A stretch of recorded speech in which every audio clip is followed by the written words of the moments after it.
Welcome to The Explainer. So today, we're going to look at two things that seem completely unrelated: a brutal battle from World War I and revolutionary martial art. But as you'll see, there's this single, brilliant strategy that ties them both together. All right, let's just jump right in. How do you break an impossible stalemate? I mean, think about it. It's a question that has just tormented generals, fighters, really anyone in a tough spot for centuries. When you're up against a wall, when any direct move is just guaranteed to fail, what do you do? How do you possibly win? So, to really get a feel for this problem, in its most extreme form, we need to go back in time. We're heading to Arras, France, during World War I. And you have to picture it. Armies were literally dug into the ground, locked in this brutal, grinding conflict that felt like it would never, ever end. I mean, this really shows you just how hopeless it was. You're a British soldier, you're looking across at the German lines, and the old way of doing things? Totally useless. The idea of charging over the top, across that muddy no man's land, straight into machine gun fire. That's not a strategy, that's just a death sentence. So they're faced with this completely unwinnable fight, right? On the surface, at least. And the Allied command, well, they came up with something radical. They figured, okay, if we can't go over the German lines and we can't smash through them, we're gonna have to find a whole new dimension to fight this war in. They had this key insight. The whole problem, it was defined by the battlefield itself, the way everyone thought it was. So the only path to victory was to change the battlefield completely, and to do it so quietly the enemy would have no idea it was even happening. And the answer? It was literally right under their feet. The British decided they were going to secretly reopen and connect this huge, sprawling network of ancient chalk quarries that were just sitting there, dormant, right underneath the city of ARRAS. You know, this was an absolutely incredible feat of engineering. They brought in 500 specialist tunnelers from New Zealand and Britain. And get this, some of these guys had actually built the London Underground. They were the best in the world.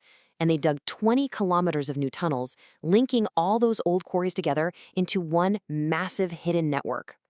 And we're not just talking about a simple passageway here. No way. In the days before the attack, they secretly moved 20,000 soldiers into these tunnels. Think about that. An entire army hiding just 20 meters below the battlefield, completely silent, just waiting for the signal. It was basically a fully functioning city, built in secret underground. I'm talking running water, electric lights from a generator, kitchens, a light rail system to move supplies. They even had a fully equipped hospital down there. And the whole time, the German army was just a few hundred meters away, with absolutely no clue. And then, at 5:30 a.m. on April 9th, 1917, it all happened.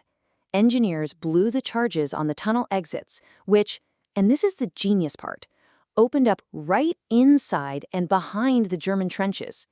The soldiers, who'd been down there for 8 days, just poured out of the ground. It was complete, total surprise.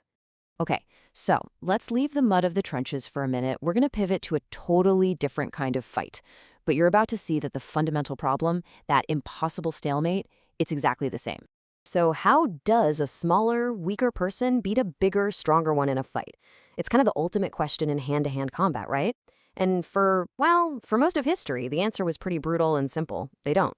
I mean, if it's just a striking match, pure force against force, the bigger person is almost always going to win. Physics is on their side. So where do you even start to solve a problem like that? Yeah, for the longest time, the accepted battlefield for a one-on-one fight was on your feet. It was all about punching and kicking. And just like going over the top in the trenches, trying to outpunch a bigger guy is just a recipe for disaster. You are literally playing their game on their terms, where all of their natural advantages are at their peak. But then, a new idea started to form. A martial art, developed by the Gracie family down in Brazil, came up with a solution that was honestly just as radical as those tunnels and airs. They just decided, we're not playing this game anymore. They were going to change the very dimension of the fight itself. And this is the whole idea right here. The key was to simply refuse to play the striker's game. I mean, why would you trade punches if you know you're at a disadvantage? No. Instead, you take the fight to a whole new dimension, the ground. A place where all those old rules about size and power, they get thrown right out the window. So here's the really crucial point. Brazilian Jiu-Jitsu didn't just add a few new moves to the mix. It created an entirely new battlefield. See, once you're on the ground, the physics of the whole thing just changes. Suddenly, it's not about who's stronger. It's about who understands leverage, pressure, and body mechanics. Technique becomes this incredible equalizer. It lets a smaller person control and, yeah, even submit a much larger opponent. It was the unseen dimension of fighting, hidden in plain sight all along. Okay, so the power of both the ARRAS tunnels and BJJ really came from one thing: surprise. They were so revolutionary because nobody saw them coming. But that leads to a pretty big question, right? What happens when the secret's out? When everyone knows? And this debate right inside the art's founding family just perfectly captures that challenge. You've got Royce Gracie, one of the original pioneers, who says jiu-jitsu is enough. Stick to the pure art. But then his nephew, Rainer, he looks at modern MMA and says, look, you have to evolve. Once everybody knows the secret, you can't just rely on that anymore. You have to adapt. You have to play the game. That initial surprise attack at ARRAS, by the way, was a massive success. They pushed the line forward nearly 7 miles, which was huge for that stage of the war. But just like jiu-jitsu had to adapt once the secret was out, the Battle of ARRAS didn't end on day one. And to really understand the true cost of this brilliant strategy, we have to go back to France one last time. Because despite that brilliant opening move, the wider offensive, well, it eventually got bogged down. It turned into the exact same bloody stalemate it was designed to break. Casualties started reaching 4,000 people per day.